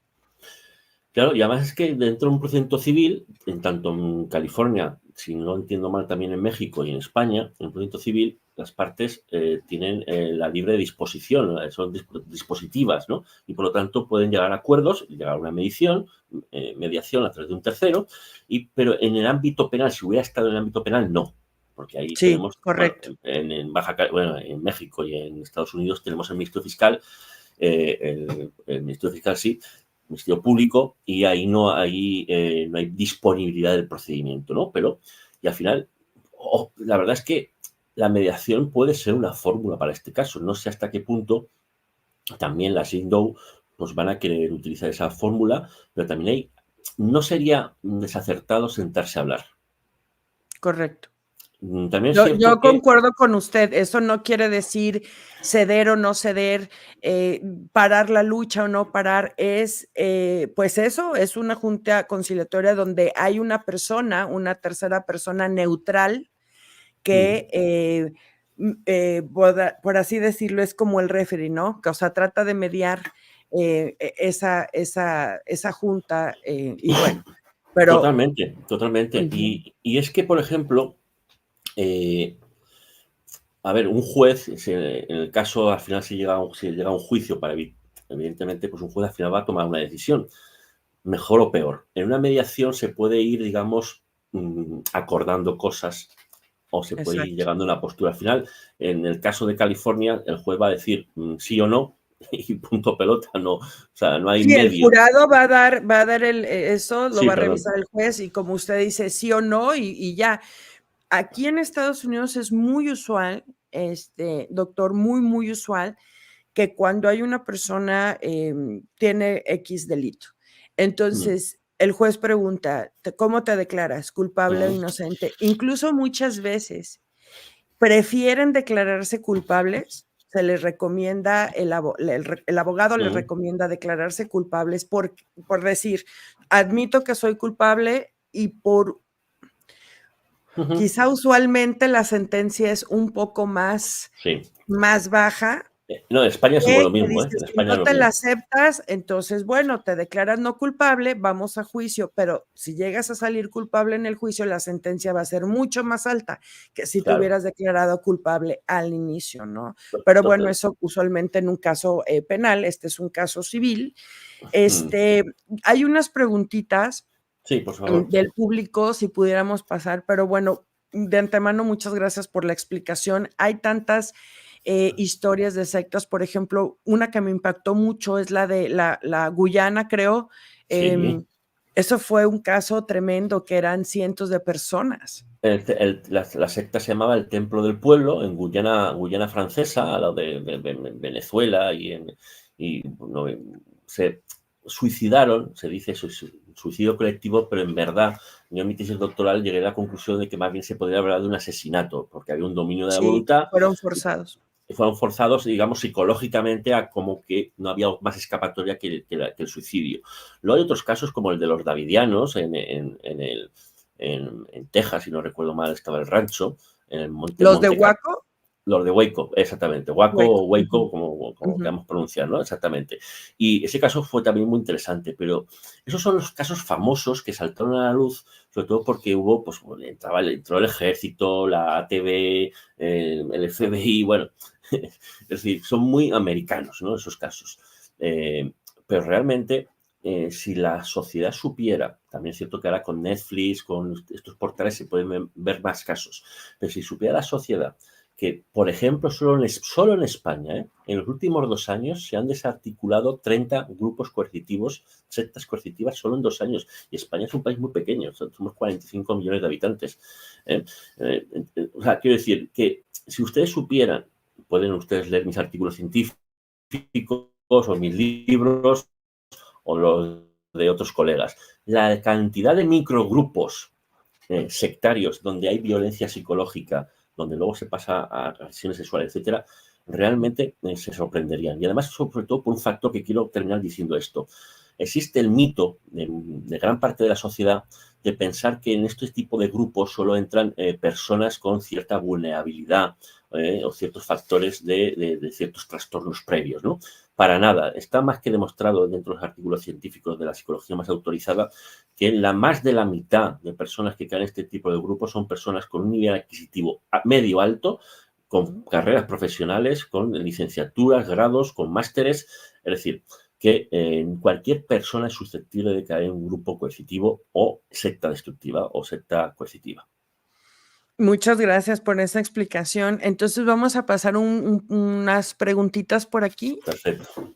Dice Rosmac, pregunta, ¿legalmente puede definirse una misma organización como secta para ciertos miembros y grupo coercitivo para las víctimas de trata? ¿O cómo la define cuando hay dos tipos de integrantes? Bien, dentro de un grupo, una organización coercitiva, que podría ser, por ejemplo, del narcotráfico, pues hay delitos de narcotráfico, ¿de acuerdo? Y por lo tanto es una organización criminal, ¿de acuerdo? Luego puede haber una organización coercitiva dentro de ese propio grupo, que podría ser coercitivamente a través de los menores a los que se les obliga, se les coacciona o incluso se les obliga pues, a cometer delitos, pues ya vas aprovechando esa minoría de edad, esa falta de madurez, esa falta digamos, de personalidad, ¿no? Y luego también dentro de ese grupo podría haber un adoctrinamiento, digamos, sutil, ¿de acuerdo?, a ciertos menores para llevarles en una educación criminal, ¿no? Convencerles de que es lo mejor, de que realmente son un grupo elitista, a través de la Santa Muerte, que pasa mucho en México, por ejemplo, ¿no? Por lo tanto, podría haber microgrupos, sistemas diferenciados dentro de un mismo u organización coercitiva. De hecho, dentro de una secta destructiva o coercitiva, no todos los miembros están persuadidos coercitivamente. Es decir, dentro de un grupo, vamos a poner en 100 personas, hay casos en donde solo son 20 los que están, digamos, siendo persuadidos coercitivamente y los demás ni se enteran de que los demás están siendo persuadidos coercitivamente. Eso hay casos, jurisprudencia que habla de ello. Pregunta Marta Alicia Ayala Betanzos, doctor, ¿cuándo se considera castigo y cuándo tortura? Bien, un castigo es algo en principio neutro, es decir, yo puedo castigar a mi hijo, puedo castigar a mi pareja con no brindándole mi compañía, porque me he enfadado. Si la palabra castigo es demasiado genérica, demasiado genérica. Esta es una palabra que se puede utilizar para todo, ¿no? Y además es poco específica. ¿A qué voy con esto? A cuando se va a declarar delante de un juzgado, delante de un juez, hay que ser muy detallista. No vale decir me han maltratado o me han castigado. No, eso no sirve, son palabras demasiado genéricas. Hay que dar detalles. Ha pasado esto y lo otro, ¿no? La tortura es un concepto jurídico. Además, la tortura es un concepto jurídico de que solo la aplica la autoridad. Es decir, yo no puedo como ciudadano torturar a otra persona. Sí que puedo hacerle daños que todo el mundo entendemos sociológicamente como tortura, que es hacer un ensañamiento. Pero el delito de tortura, vamos, en México me atrevo a decir que también es un concepto que está asociado a la autoridad. Es decir, la policía que tortura para obtener una confesión del presunto sospechoso, presunto culpable. Esa sería la diferencia. Y luego está el delito contra la integridad moral, que es prácticamente lo que está preguntando Marta Alicia Ayala. El delito contra la integridad moral es un delito de vejaciones, de hostigamiento, de humillación, que se puede realizar de muchas maneras. Y eso también puede entenderse como una forma de tortura. Si no jurídicamente, sí que se tortura a través de ese hostigamiento y esas humillaciones a la persona. Y ya en los casos específicos, a través de la violencia de género, que son formas de hostigamiento y en donde existe una especie de tortura, por decirlo de alguna manera. Por ejemplo, no sé si entra dentro de toda esta gama de explicación, pero un líder o una persona pública que instiga al odio, ella, pues se le llama ciberbullying. ¿Esto se considera algo como un grupo coercitivo? A ver, en principio no, es decir, si son delitos distintos. Si alguien que infunde odio o genera odio, primero, sentir odio no es delito, para empezar. Es decir, si yo siento odio no es delito, ¿de acuerdo? Sí, claro. Que alguien, normalmente el delito de odio en todas las legislaciones, aunque en España, bueno, hasta donde yo sé, tanto en España y en otros, voy a intentar hacer una respuesta un poco más comprensiva, porque como estamos hablando a todo el mundo y las legislaciones son tan diferentes, pero el delito de odio tiene que tener un potencial objetivo de generar odio masivamente. ¿De acuerdo? No es una frasecita que queda en un parque o que queda en una esquina de un bar, o de un abarrotes, ¿no? De cualquier sitio de México, ¿no? Cualquier sitio. No, tiene que generar un odio, tiene que haber una difusión, y tiene que haber unas expresiones descalificantes y que tengan la potencialidad de crear odio en la sociedad contra el grupo que se está designando. Pero eso es un delito distinto al delito de secta u organización coercitiva. Que hay organizaciones coercitivas que utilizan también el odio, es decir, generan odio y puedan ser imputadas de un delito de odio, sí, también, pero no es su característica principal. De esa, porque aquí en Estados Unidos está, así como está el free speech, la libertad de expresión, está el hate speech, claro, que sí es un delito, que es alguien que esté continuamente demostrando odio hacia una persona y de una manera u otra con este grupo lo fomenta y bueno, pues habrá alguien que por adoración o fascinación, como usted dice, pues sí tome alguna acción. Por ejemplo, eso pasa mucho con los fanáticos de alguien, ¿no? Pues sí, a ver. Pero por marcar más la diferencia, simplemente es que entre el discurso de libertad de expresión, el free speech y el hate speech, realmente la clave, el límite está en que el discurso de odio tiene que ser idóneo para generar odio masivo en la población. Claro, eso se critica dentro de la doctrina penal porque digamos, es un delito muy peligroso puesto que se deja en manos de un juez decidir, digamos, lo que es potencial y muy subjetivo. Entonces, o si tiene estragos. Que también es uno de los puntos, porque yo eso, por unas cuestiones, lo comenté con un abogado. Entonces, si sea, no masivamente, no son miles y millones, puede ser un grupo hasta de 10 personas, pero si el resultado de ese discurso sí trae consecuencias, o sea, en acciones tanto de los participantes como en estragos al receptor, definitivamente se comprueba el delito. Pero lo que, ojo, y ya para terminar, ¿no? Pero yo puedo sentir odio, es decir, que yo sienta odio no es un delito, es decir, el tema es cómo lo manifiestes. Voy a poner un ejemplo, no sé, o mejor no pongo ningún ejemplo porque si no, seguro que me van a dar por todas, porque cualquier ejemplo puede ser malo, ¿no? Evidentemente. Bien. Pero entendimos perfectamente el concepto. Él ya es, siento odio, está bien, cada quien tiene su derecho, pero ya en toda esta narración, como dije, hate speech, entonces ya se está ejerciendo una acción con dolo, están las personas involucradas y si hay una resonancia, peor aún, se comprueba definitivamente el delito, por lo menos aquí en las leyes de Estados Unidos, así es. Universal Marcos dice, pregunta, ¿está en la actualidad María de los Ángeles operando como una organización coercitiva diagonal secta con el MO de la marca y su organización? No sé quién es María de los Ángeles. Yo tampoco, la verdad es que como no diga el apellido, hay tanta María de los Ángeles en el mundo. No sé quién es. Y MO tampoco. A ver si hay una pregunta. Aquí hay otra. Rocío Núñez, abogado, una pregunta. ¿Las víctimas pueden demandar en México así como lo hizo Sasha Sokol, que denunció a Luis de Llano? A ver, yo lo primero que diría, en principio yo estuve investigando por cuestiones académicas, ¿no? De publicación futura sobre este caso de Gloria Trevi, Sergio Andrade, etcétera, si se podía denunciar en México. Mi conclusión, y además asesorándome con mis socios, tengo socios en Ciudad de México, es que no, en principio estarían todos los delitos prescritos, todos los delitos. En España también estarían prescritos, porque la prescripción por estos delitos en esa época era mucho más pequeña que ahora. Si el delito se hubiera cometido ahora, estos delitos se hubieran cometido ahora, hubieran pasado 20 años, aún no hubieran prescrito. Pero en aquella época la prescripción, que es el tiempo que se tiene para denunciar, vamos a decirlo así rápidamente, era mucho más pequeño. Por eso fue un gran acierto el abrir la ventana de prescripción en California, porque aunque en España eso no se podría hacer ni en México, porque las constituciones son más latinas y no permiten eso. En Estados Unidos otra cosa, pues es otro tema jurídico.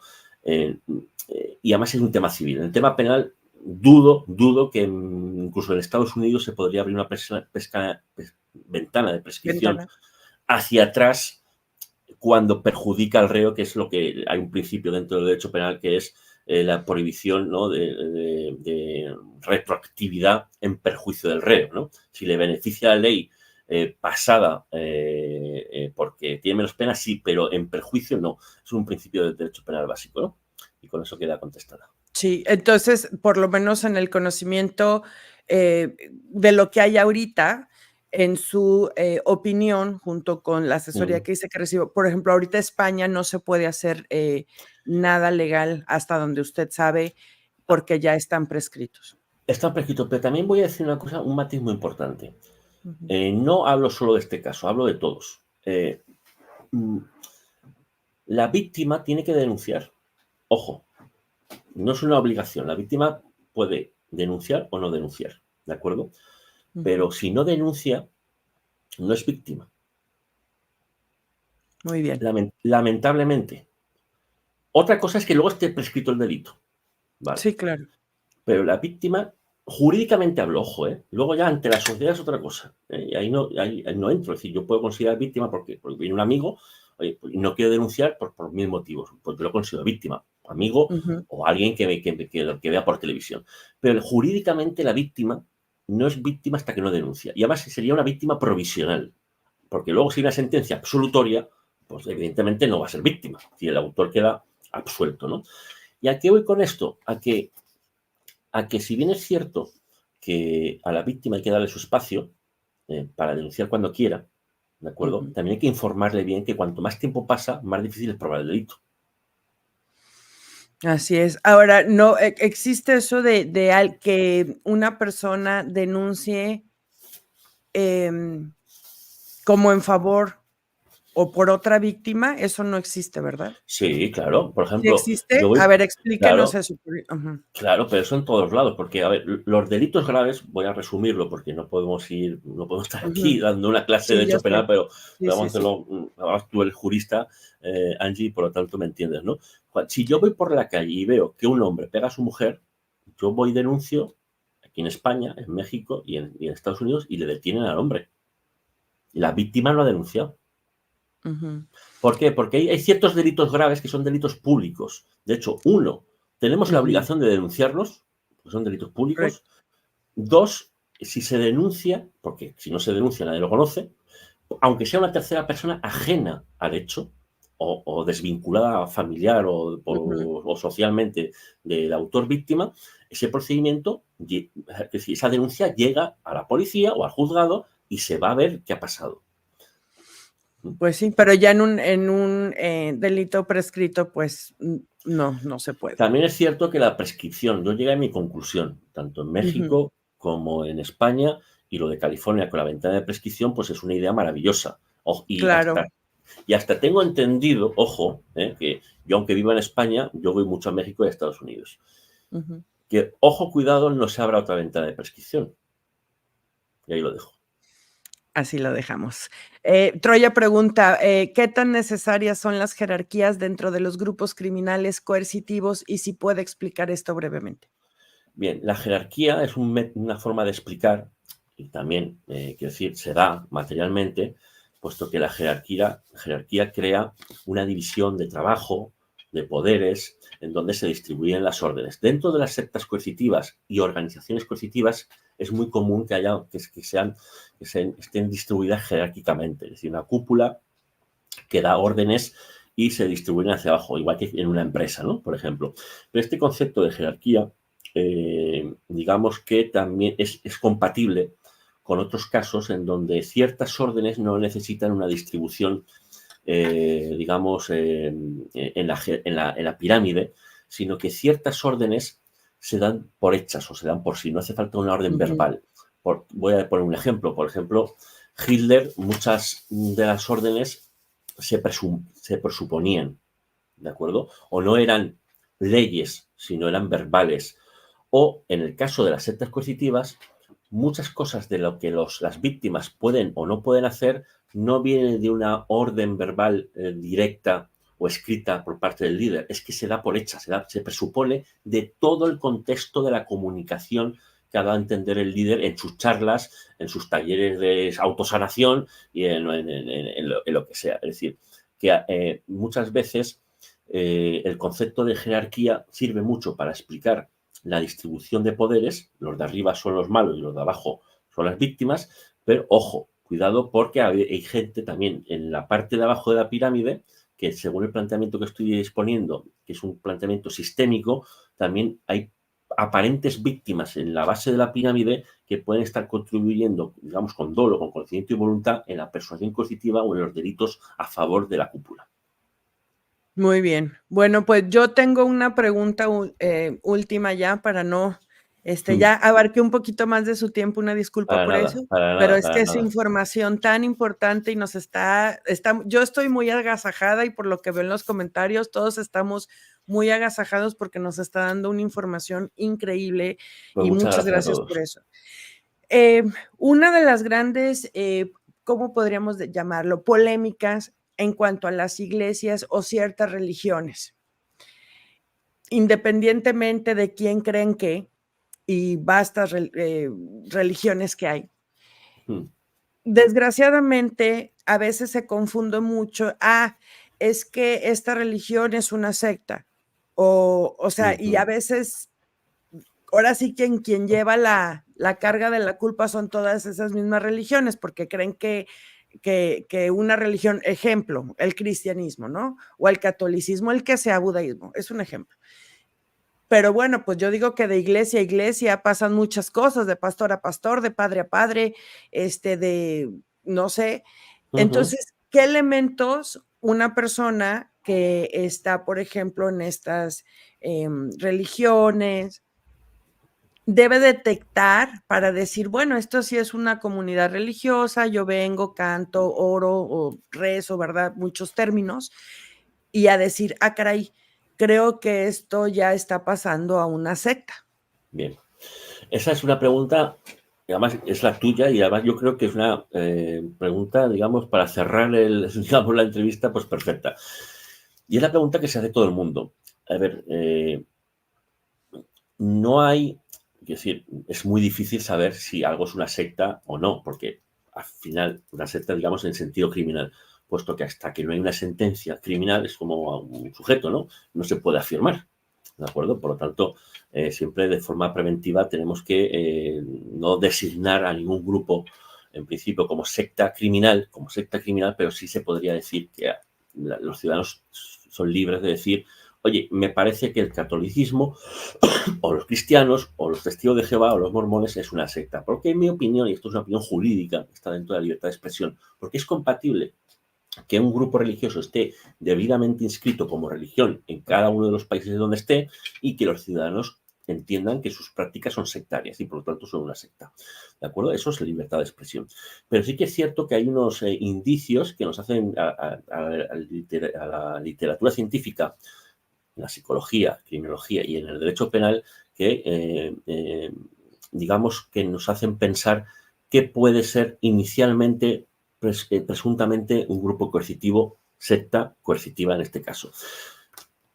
Sobre todo hay un elemento primordial y es un bombardeo de amor, inicialmente, injustificado. Cuando alguien te viene a dar, por ejemplo, yo voy por la calle y si alguien que no conozco me empieza a dar besos, voy a pensar que está chalado, está loco perdido. Sí. Bien, cuando entramos en un grupo en donde la gente nos da un excesivo amor de forma injustificada, gente que no conocemos, cuidado, porque algo quieren, algo te quieren convencer.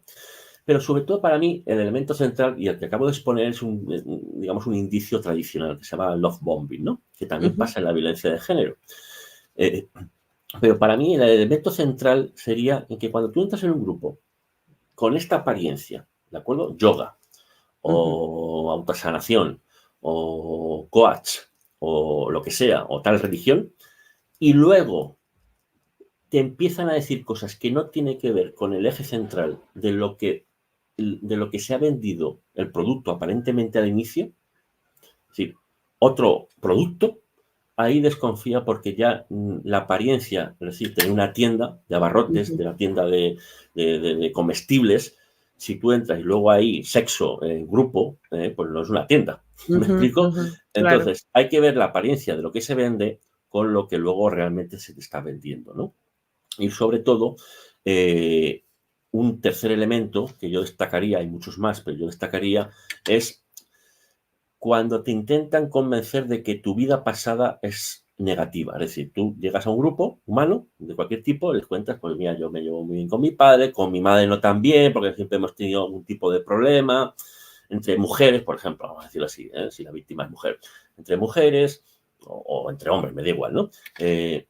Y si esa información que tú le das la utilizan para exagerarla, es decir, para convencerte de que tus problemas vienen de una incomprensión de tu madre, de la niñez, ya sea un psicólogo o un gurú, es decir, utilizar información que tú le das para deformarla conforme a tu propia percepción.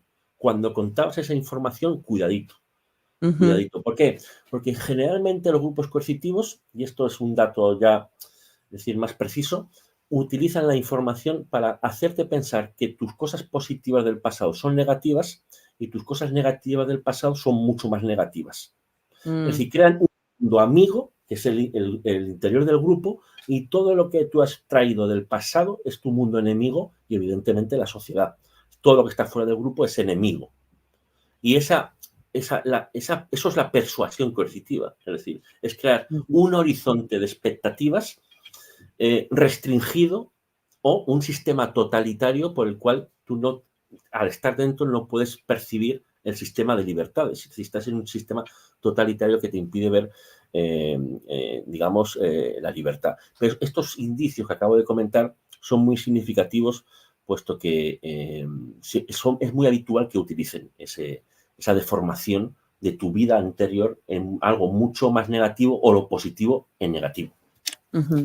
Bueno, pues muchísimas gracias, una excelente explicación, de veras estoy muy agradecida y muy contenta con esta, pues, entrevista, porque de verdad nos dio mucha información y yo me gustaría, si más adelante, sin compromiso, nos pondremos de acuerdo más adelante conforme avance este caso en California, a ver si se da una vueltita aquí a su humilde canal para desmenuzar un poquito ya a nivel jurídico sus opiniones. Obviamente todo está, como lo dijimos hace rato, todo puede pasar, todo puede cambiar, no lo sabemos, falta mucho, pero bueno, si ya que me está siguiendo, entonces ya está al corriente más o menos de cómo va el caso.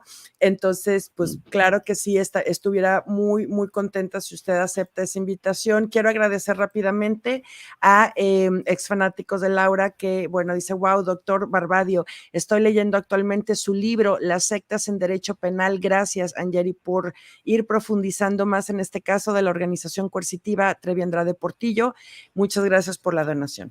Pues muchas gracias, querida Angie, no solo por la invitación, sino por la magnífica charla, entrevista, que yo creo que, bueno, pues yo he tratado de aportar ciertos conocimientos dentro de un límite y para un público que entiendo que no es jurista y por lo tanto a veces es complicado transmitir estos conceptos jurídicos. La verdad es que estoy muy agradecido, he estado muy honrado y muy confortable en tu programa, así que por supuesto cuando tú quieras, siempre gracias. Tendremos que cuidar la hora porque como tenemos tantas horas de diferencia, ya o tú te levantas a las 5 de la mañana o yo me acuesto a las 2 de la mañana, pero por supuesto me vas a tener en tu programa porque he estado muy a gusto y ojalá, te tomo la palabra, ojalá me invites.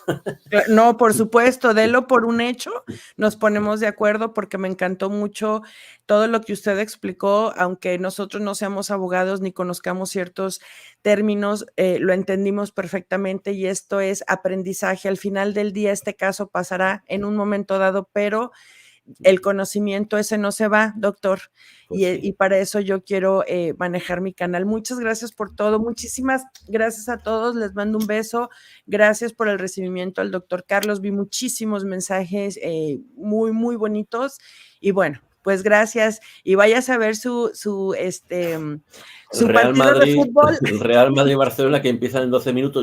Yo soy del Real Madrid, lo quiero aclarar, porque no solo vivo en Madrid, además vivo al lado muy cerca del Santiago Bernabéu, sino soy del Real Madrid desde muy pequeño, porque yo nací en un pueblo muy pequeño, muy lejos de Madrid. Así que a la Madrid. Muchas gracias y un abrazo a Bueno, todos. pues suerte para su equipo. Tiene tiempo para irse a buscar su bebida y todo para que disfrute Eso su es. partido. Suerte, Adiós, gracias. gracias. Bye.